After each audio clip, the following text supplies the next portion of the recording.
Rao IAS study circle के basement में पानी भरने से 3 छात्रों की मौत हो गई थी, जिसके बाद ओल्ड राजेंद्र नगर और मुखर्जी नगर में 20 से ज्यादा कोचिंग सेंटरों के बेसमेंट सील कर दिए गए।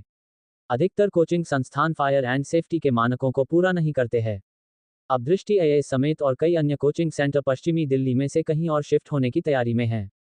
दिल्ली का मुखर्जी नगर इलाका देश के सबसे बड़े यूपीएससी कोचिंग हब में से एक माना जाता है। यहाँ देश भर से लाखों छात्र सिविल सेवा परीक्षा की तैयारी करने के लिए आते हैं। गली गली में कोचिंग संस्थानों से सजी ये पट्टी पर अब वीरान हो जाने का खतरा मंडरा रहा है। राजेंद्र नगर के एक कोचिंग के बेसमेंट में हुए हादसे के बाद Delhi municipal corporation MCD basement में चलने वाले कोचिंग संस्थानों पर कार्रवाई कर रही है। देश के मशहूर कोचिंग संस्थान दृष्टि आईएएस को भी एमसीडी की कार्रवाई का सामना करना पड़ रहा है, जिसके बाद अब ये कोचिंग संस्थान दिल्ली के मुखर्जी नगर से ग्रेट एंड नोएडा शिफ्ट हो रही है। एक न्यूज एजेंसी द प्रिंट के अनुसार दृष्टि आईएएस के अलावा कई अन्य कोचिंग संस्थान भी दिल्ली से ग्रेट एंड नोएडा शिफ्ट होने पर विचार कर रहे हैं।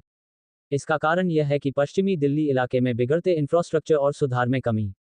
ओल्ड राजेंद्र नगर में हुए इस हादसे के बाद कोचिंग क्लासेज बंद हैं, जिससे कोचिंग संस्थानों के मालिकों के साथ छोटे व्यवसायियों, मकान मालिकों और सभी छात्रों को भी चिंता में डाल दिया है। कई कोचिंग संस्थान तो पहले ही कोरोल बाग और वजीराबाद जैसे इलाकों में शिफ्ट हो चुके हैं। दृष्टि आईएएस के एक सीनियर मैनेजमेंट मेंबर ने आशंका जाहिर की है कि भविष्य में मुखर्जी वीरान हो सकता है, क्योंकि अधिकतर कोचिंग संस्थानों को यहां से बाहर जाना पड़ेगा।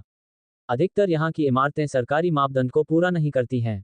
यहां का infrastructure fire and safety NOC के लिए जरूरी नियमों को पूरा नहीं कर सकता। मुखर्जी नगर में चलने वाले 100 से अधिक कोचिंग संस्थान हैं, जो फायर एंड सेफ्टी एनओसी के लिए जरूरी मापदंडों को पूरा नहीं करते हैं।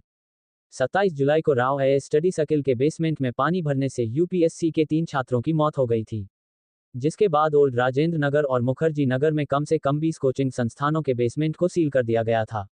इसी के चलते ये फैसला लिया गया है।